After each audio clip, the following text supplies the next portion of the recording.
Hi, my name is Manish. I am a PhD student in Chemical Origins of Life Lab at IISER Pune, situated in India. Today, I am going to talk about the spontaneous emergence of membrane-forming protoamphiphiles from a lipid amino acid mixture under wet-dry cycles.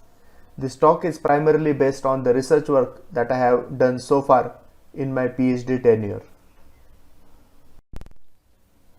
Modern cell membrane is a complex structure that primarily contains proteins and lipids. This complexity might have been an evolutionary outcome of a dynamic interplay between proteins and lipids, or membranes so to speak, right from the beginning of life. The origin of cellular life on Earth is thought to have followed a fundamental step of protocell formation. Protocell is a cell-like entity that contains both informational and functional molecules which are encapsulated in a membrane compartment. There are two processes which are thought to have been crucial for the formation of a protocell.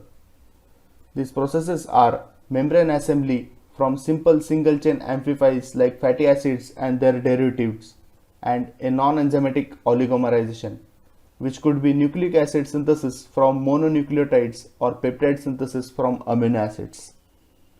Given that both membrane assembly and non-enzymatic oligomerization processes would have simultaneously occurred during a protocell formation in a common milieu, it is imperative to ask how these two processes might have affected each other.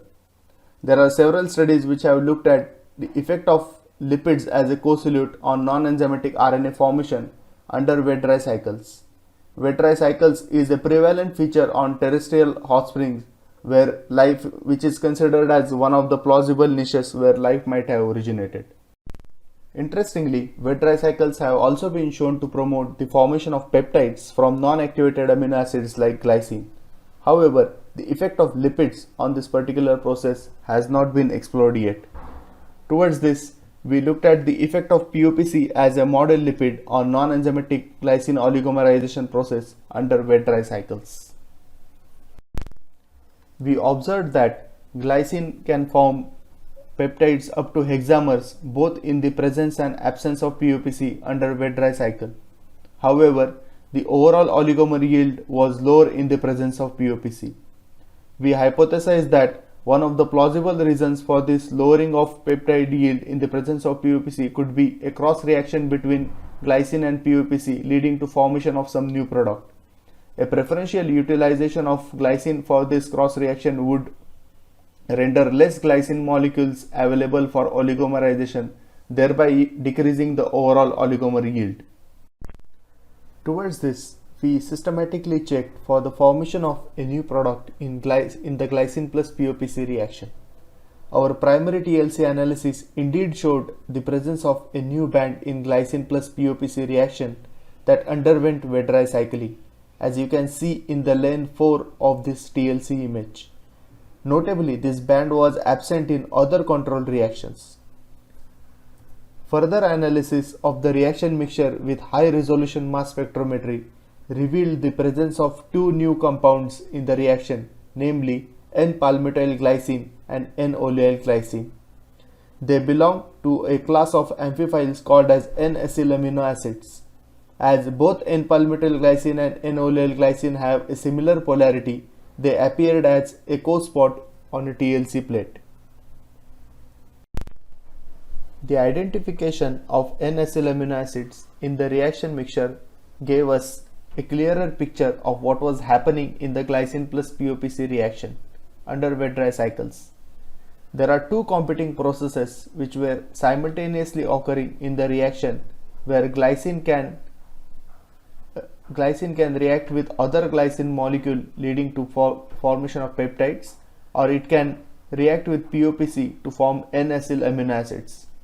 Both these reactions depend on the free glycine monomer pool in the reaction mixture.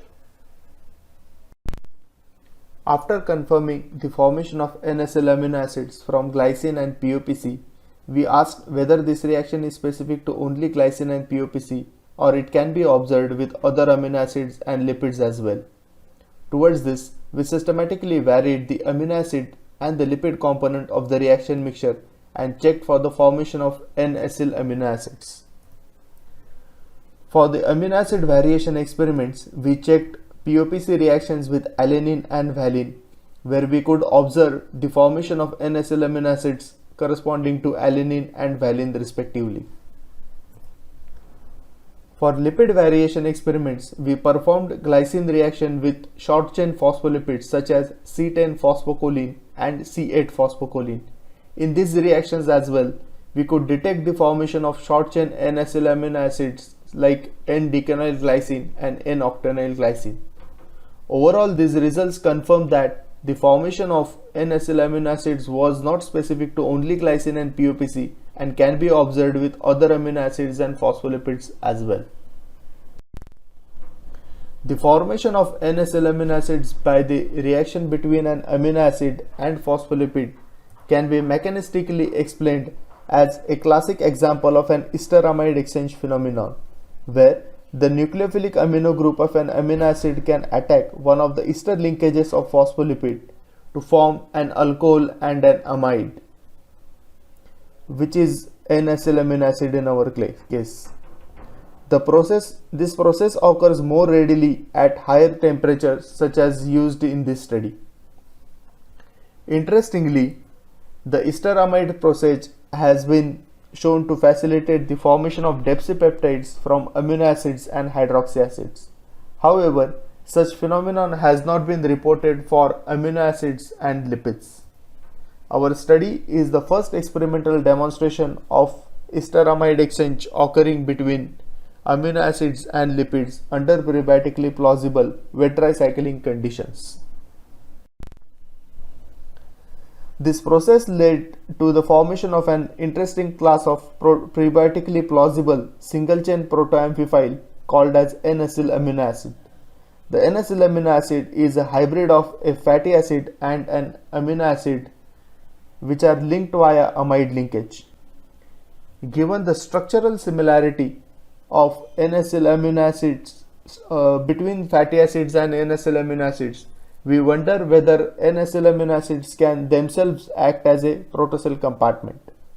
Fatty acids, which are widely considered as a constituent of protocell compartment, form vesicles when the pH of the solution is equal to the apparent pK of their head group.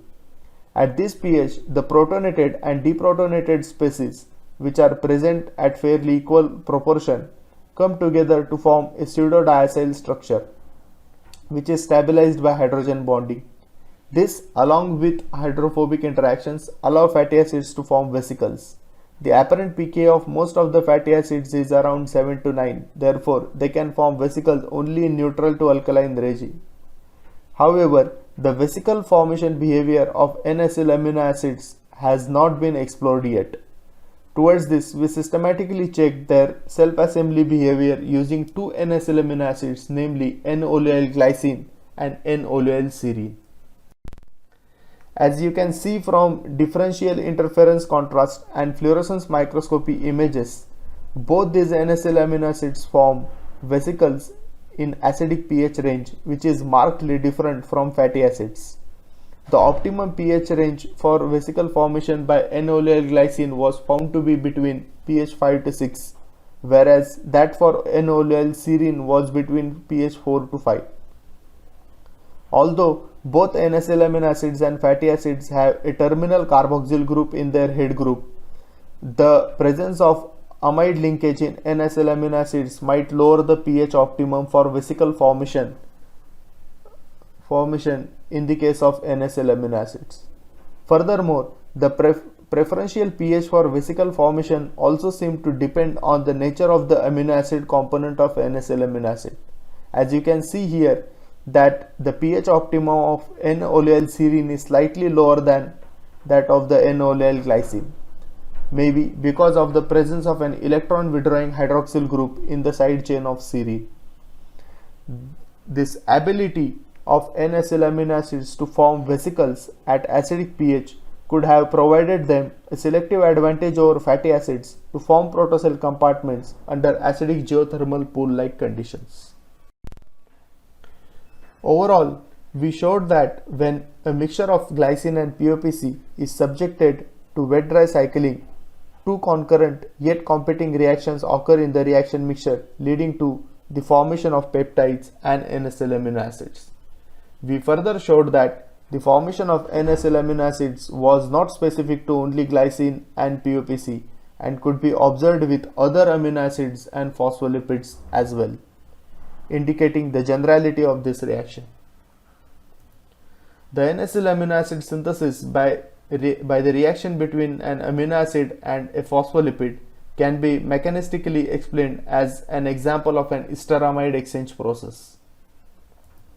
N-acyl amino acids are able to form vesicles at acidic pH, suggesting their potential to serve as protocell compartment under acidic geothermal pool-like conditions, which are considered as one of the plausible niches where life might have originated on early Earth.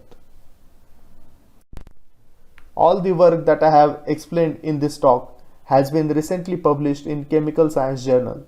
If you are interested in knowing the finer details of this work, then please do check our paper. I would like to thank AppGradCon organizers, my guide Dr. Sudha Rajmani and other lab members. I would also like to thank ICER Pune and all the funding agencies. Thank you for listening to my talk. If you want to know more about our research interest or have any questions, then please do get in touch. We'll be happy to discuss. Thanks a lot. Have a good day.